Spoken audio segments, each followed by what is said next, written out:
Pledge of Allegiance. I pledge allegiance to the flag of the United States of America and to the republic for which it stands, one nation, under God, indivisible, with liberty and justice for all. We'll turn things right over to Rory for the announcements. Good morning, St. Johnsbury Academy. Today is Tuesday, October 11th, and it's a green day. Attention Student Gov reps and newly elected 9th grade officers. Our meeting will be tomorrow, Wednesday, at 7:20 in the Mayo Lounge. Yes, this is a Wednesday meeting, and it is important to help with some Spirit Week items. Please see Mr. Ryan or myself with any questions. Mr. Legge will be set up on Fuller Stage for makeup photos on Thursday, October 13th. If you have not had your photo taken for the yearbook, regardless of whether you plan to purchase photos or not, please be sure to stop by Fuller Hall during your free block on Thursday.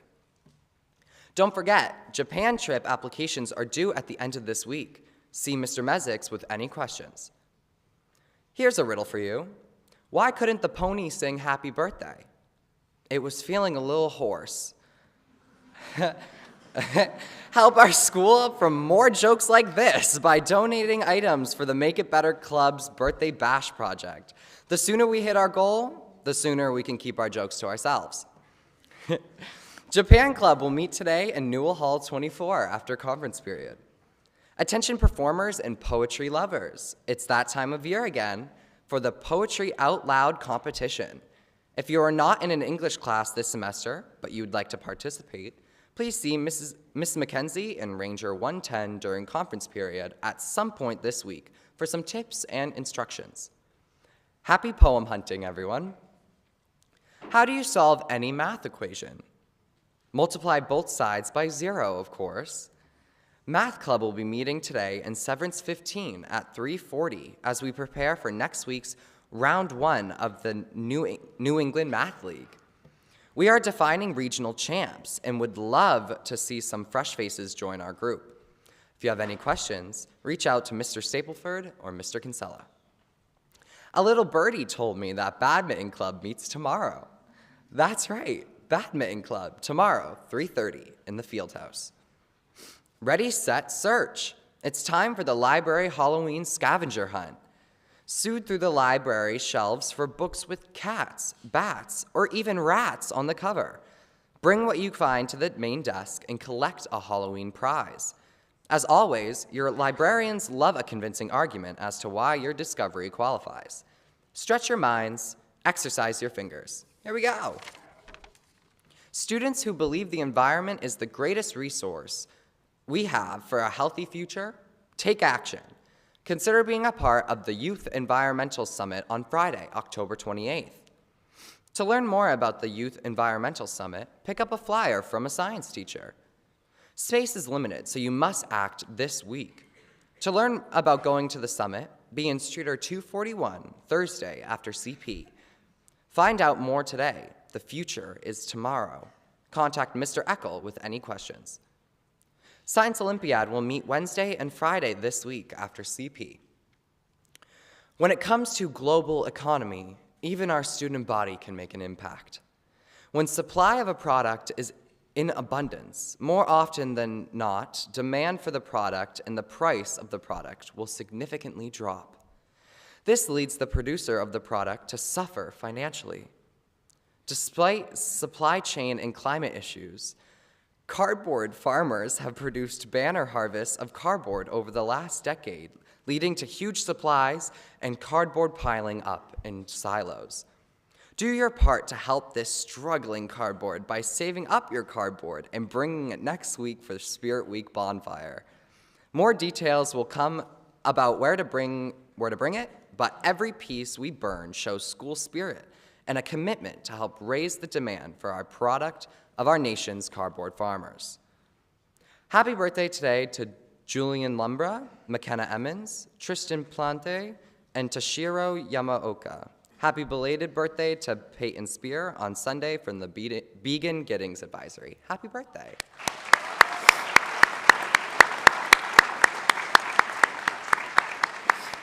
Today for sports, varsity and JV boys soccer versus CVU at 4, varsity field hockey versus Montpelier at 4, and boys and girls cross country at 4. Please dismiss the teams at 1:30.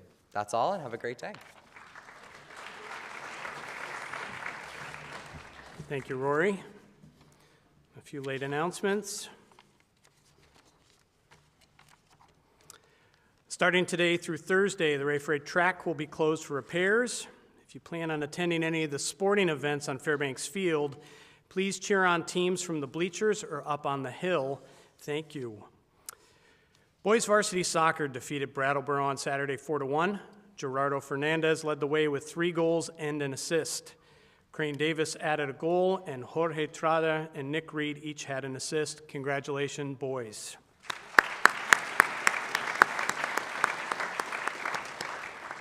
And boys JVA soccer beat Brattleboro as well, 6-0.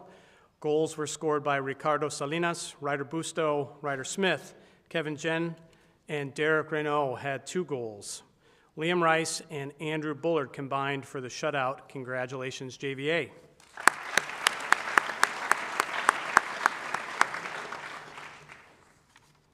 Continuing on in winning ways, girls varsity soccer beat South Burlington 3-1 on Fairbanks Field Saturday night. The 3 goals were made by Sophia Shippey, Lily Gary Wright, and Hannah Amadon. Congratulations.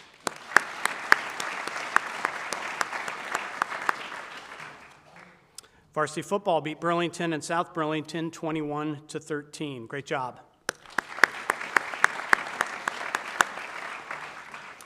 And boys cross country placed 14th in the Eastern State Championship race at the 50th Annual Manhattan Invitational.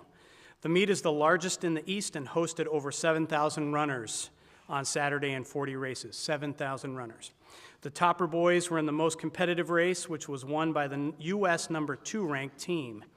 Andrew Thornton Sherman, Carson Eames, and Charlie Krebs placed in the top 65 to earn medals, with Nathaniel Bernier, Nathan Lanzini, Ari Levin, and Isaac Lanzini in close formation as the team's 4 through 7 runners. Great job, boys cross country.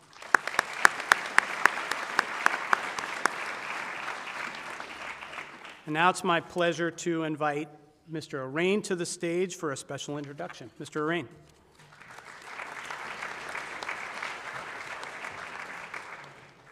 Good morning, St. Johnsbury Academy. This morning I have the pleasure of introducing you to Obadiah Hunter. Obadiah Hunter graduated from the Academy in 1992. Recently, Mr. Hunter published a book. His book, entitled Obadiah Hunter Art, The Stories and Plein Air Painting of a Globe-Trotting Traveler. That title tells you quite a bit about him already. Mr. Hunter is indeed an artist. His passion for painting began when he was a student here at the Academy. He started painting and making money in Burlington. Eventually, when he realized that he wanted to paint and make a living as an artist, he decided to go overseas where he could paint, sell his paintings, and then move on. And indeed, he moved a lot. He has traveled from New England to the British Isles, Morocco, to Central and South America, Asia, and the Pacific islands of the Philippines.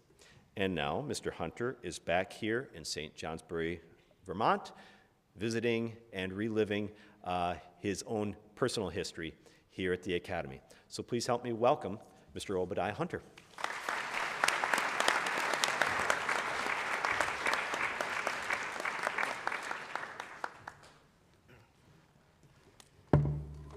Thank you. It's good to be back in St. J with the Hilltoppers, and when I traveled, I fit everything in this box. That was a joke. But yeah, it's good to be back. I'm back here a little bit different than when I was studying here. I'm here with my wife and daughter today, who just turned 11 on Sunday. So all she has to do is pass the SATs, and then I guess she can just hop into one of the classrooms here. Happy birthday, Ariana.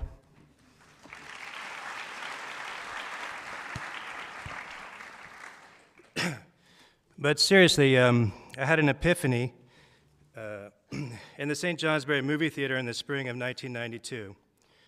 Watching Wayne's World, the one from 30 years ago, It was this time during my high school, not only was it my impending graduation, but I was also homeless. My house had just burnt down in West Burke during the coldest of winter and was a total loss. It was caused by bad electrical wiring in my sister's room, so we were all lucky to just make it out.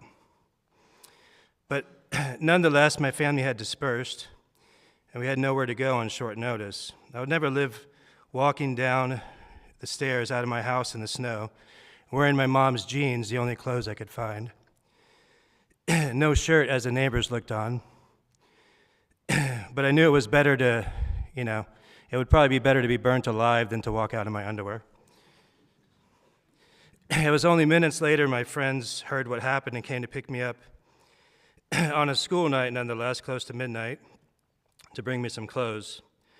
From that night forth, I spent the remainder of my senior year living on my friend, a fellow Hilltopper classmate's bedroom floor. I eventually got more jeans. John and I became like brothers, minus the arguing and wedgies. But I'm forever grateful to my second Hilltopper family home for keeping me in school here at the academy. Still sitting in that movie theater, I couldn't stop thinking back to the fire, and the only thing I could salvage from my room that night that hadn't burnt to a crisp was a set of oil paints that my grandmother had gifted me for Christmas. Well, I decided I would venture and start my very first painting. So no one objected, really. I had Mr. Golden my senior year as an art teacher, and he put me in a room where I just worked on a painting for a couple weeks, and that's the one you still see in Colby Hall there on the second floor, the Rutland flood of 1922. But I'm glad I had a guidance counselor in St. J that was more understanding of my passion and purpose and helped me get into a good art school. It was only a year earlier I was attending another school in Vermont, in Hardwick, which I won't mention, where my guidance counselor told me I should be a logger because have I seen the price of cedar lately? So after art school, I traveled to New Orleans to paint full-time and did oil painting street scenes. From there, I left for Europe on a whim after meeting a guy from England, thinking that he was like my best friend and I could just crash on his couch. Turns out that was actually the case, and I was lucky. I lived with the Bedouins for 6 months in the Sahara to paint them in the Casbahs. And I remember one time I was trying to get back home, and there was a camel that was blocking the door, so I had to wait 3 hours. Camels aren't very quick. There was a small village in Argentina. I would trade paintings for food, room or board. Argentina still has the best llama lasagna I've ever eaten. I didn't know it was llama at the time.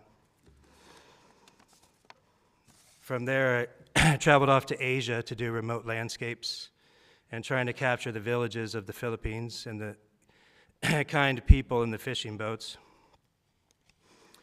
But I guess the point of the story is, all of that kind of started here at St. J with having the freedom to express myself and to have an idea of something that was maybe a little bit off the cuff or not typically normal, but I was allowed to do it here. So I think that's the important thing.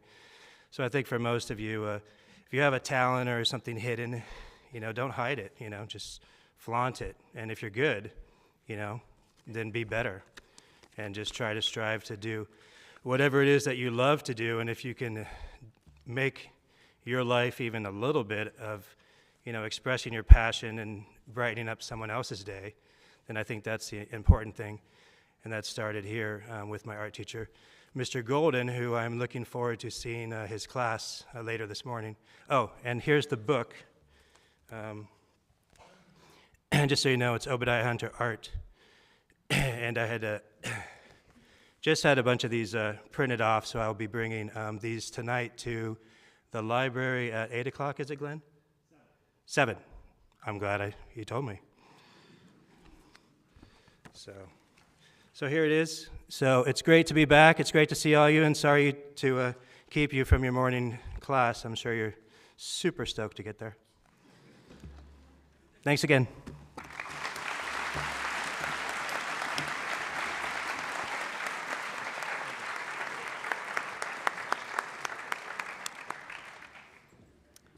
Thank you, Obadiah. Great to have you back on campus, and we look forward to hearing from you this evening. Faculty.